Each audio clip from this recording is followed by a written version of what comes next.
Flow errors happen, right? It does. And so what I want to show you today is what I call poor man's error handling, right? It's a method that I add to all my flows. So not really handle the error as much as notify me in real time when the error happens. So today we're going to break the video up into 3 parts. The first one, I'm going to show you how in 60 seconds we can add that to any flow, right? Real quick change to any flow and you've got error notifications put in. 2, I'll go back and explain what I did because I'm going to do it in 60 seconds. I can't really give you all the nerdy details. And then 3, we'll look at some examples of where I use it in my real flows and show you a more advanced scenario of kind of how you compartmentalize it and take it to the next step. If that sounds like fun, then let's switch over to my desktop and take a look. Okay, so here we are in the flow that I built like last week around doing a bunch of process automation when emails arrive. So emails arrive, and then down here, we're going to save the attachments from the file. And then we're going to use AI to figure out what type of file it was and then extract different information, right? So that was last week's video. I'll put a link up there if you want it. But so when I look at this flow, though, if we kind of zoom out here and look at the big picture, there's no error handling. So I'm just assuming that every time an email arrives, that it's going to work. And that's probably a bad thing. So in this case, I want to add error handling to it, right? So start your little 60-second timer in just a moment because we're going to do this very quickly. The key to this is you're going to go to the bottom of any flow you want. Right, we're going to say insert an action, and we're going to search for notification. And there is send an email notification. It's one of the built-in actions. Boom. And then we're going to say, hey, send that to me. There I am. For the subject, we're going to set that to your flow failed, like so. And in the body, I'm going to say, go fix it. And then I'm going to grab the URL of the editor experience, copy, and I'm going to throw that down there like so. And then we're gonna go up here to our settings and we're gonna go here for the run after and we'll hit the ellipses here, right? So flows run is successful. We're gonna undo that and then we're gonna add all of these and then we'll undo that, right? You gotta do it in the right order. And so bingo, bango, right? See the little dots there. And there we go. We are all set. We can save this flow and now it has error notification. How did I do in 60 seconds? I hope I did good. Whew, okay, now that we got that done, let's talk about how it really works. So the key is that down here at the bottom, you want to send some type of notification. I always use this send email notification because it requires 0 configuration, but I could definitely have used Outlook to send the email. I could have had it do it Teams. I could have had it post in a channel. Like you could do this notification step anywhere that makes sense for you. For me, I always like the quick and dirty send an email notification so I don't have to overthink it. Now, speaking of that, right, so we'll make sure we send it to the right person, subject, whatever makes sense for you. And this was one of those things like in my early days, I always forgot, but by putting this URL here, if I click on that URL when we get the email notification, it jumps me right into the editor experience so I can start to look at it. Or maybe instead of this URL, sometimes you might want to use the URL that is the front screen, right? So instead of this one, we'd go back over here and I'd grab the details screen, right? So that way you'd see the failure right here. So you could click on it and see what happened, right? That'd probably be even smarter, but for whatever reason, I always use this URL. Now, the tricky thing I did, right, it's at the bottom. And so I went to the settings, okay? And so we're using something called configure run after. And so by default, like every flow action, right, the little gray arrows between all of them with no dots, that is because anytime you add another action in flow, it is automatically configured to run when the previous step is successful, right? When we first got in here, this was marked as is successful. And so that's what happens, right? You get attachments, that's successful, compose runs, compose is successful, that runs, etc., etc., etc. Okay? That's the default behavior. And so what we wanted to do though, is I don't want this to send me an email every time this runs. That would overwhelm me and I would ignore them all. I only want it to run if something bad happened. And so that's what we have has timed out. So for example, if this run a prompt category timed out, right, it ran for days and days and days and never finished, then it would time out. And so then if it timed out, right, then this one would get skipped. This one would get skipped. This would get skipped. And so when we got down here, it'd be like, oh, it's skipped, right? So it would know that the previous action, the for each loop, was skipped. And so then this would trigger, right? So if the for each action times out, or if the for each action fails, right? So any scenario where the very last step in your flow doesn't complete successfully, you know something bad happened.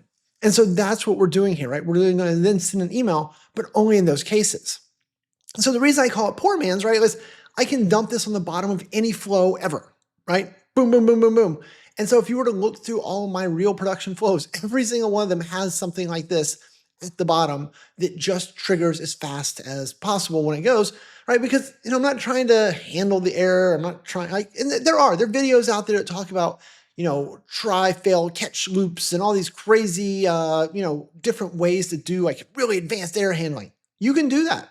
Please, by all means, go enjoy those. But this is my, hey, I just need error handling added to this thing. I got 1,000 other things to do. This is what I put in there.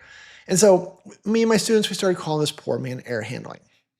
So if you get that, now let's show you what it looks like in a little bit more advanced, right? So if we go over here, hey, before we get into the fancy part, just a reminder, over here at Power Apps 911 and TMC, who we're now part of, we can help you with your challenges, right? So if you're having problems with Power Apps, Power Automate, Copilot, Copilot Studio, Copilot Cowork, Copilot, I don't know, you name it, right? The Microsoft ecosystem, we've got your back, right? They also are experts in Dynamics and Business Central and all that fun stuff. So we are here to help you guys. Just let us know how we can, because that's what drives all these videos. All right, back to the video. So this is the flow that we use, right? Anytime somebody goes to www.powerapps911.com and fills out our contact form at the bottom. And so when people do this, right, and then they choose any of these services and fill out their information, then it goes into a flow, right, that then handles it, right? We get thousands of these requests, and there's only like 30 of us here at Power Apps 911, or 130 if you count all our friends at TMC. But we need a way to triage all these requests. And so we have a big giant flow that does this. I've explained this flow in other scenarios. I'm not going to explain it today. But what I wanted to show you in here is that we've added the error handling concept. But this is something that sometimes we do for customers as well, is maybe different steps need different error handling. So for example, if you go down here, to when it gets a person's first name who wants to be added to our mailing list. So you see the little red dots, right? This is the old designer, but so this send an email notification. It is in a configure run after, right? So they configure run after, right? The interface is a little bit different than the old designer, but the same concept. So if get first name fails, then this step runs. Okay, and so then it sends me an email notification, first name failed, fixed it, right? Not very elaborate, but I know what it means. Remember, this is poor man. This is not fancy man. Then you notice underneath here, you see the gray bar, right? So terminate for, if we were to look at its configure run after, it runs the default is successful. So if first name fails, send an email notification goes to me, and then I'm running a terminate action, right? The terminate action stops a flow in its tracks. It means it's over. And in this case, it terminates it's successful.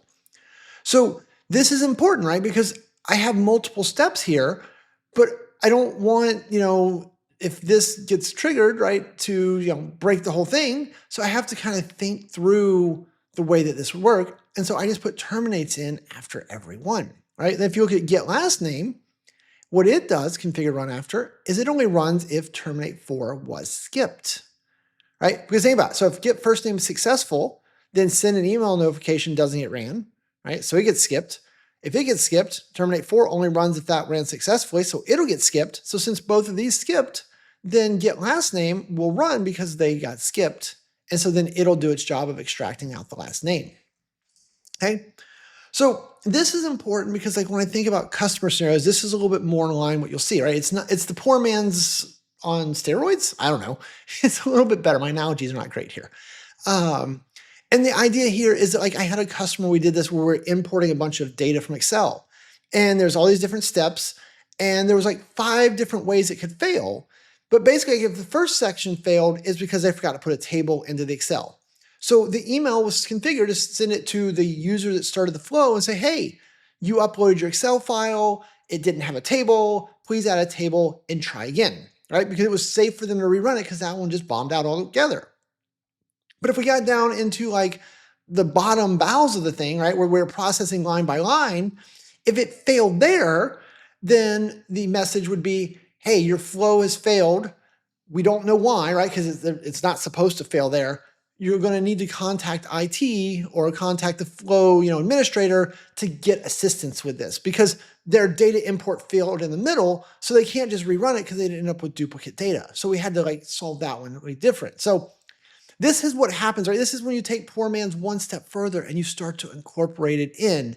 But be sure that if you're going to do things like send an email notification in the middle of the process, that if that email gets sent, you terminate either successfully or failed or canceled, whatever makes sense for you, but you're terminating so you don't accidentally, run the flow too much, right? But throughout this flow, right, this flow is literally the biggest stable flow I've ever seen, right? Like, I'm just gonna expand this thing out for you guys a little bit. It's not even all the expansions, right? But it has so many layers of, stuff, right? And so in various places throughout this flow, there are these different terminate actions and different notifications because, right, different steps have different pieces and different error handling. So there you go. That's my quick view today of what we call poor man's error handling. It's not actually error handling, poor man's error notification. I know I kind of keep mixing and matching, but the poor man part of it is then Shane has to go fix the error, right? So there you go. Questions, comments, leave them below.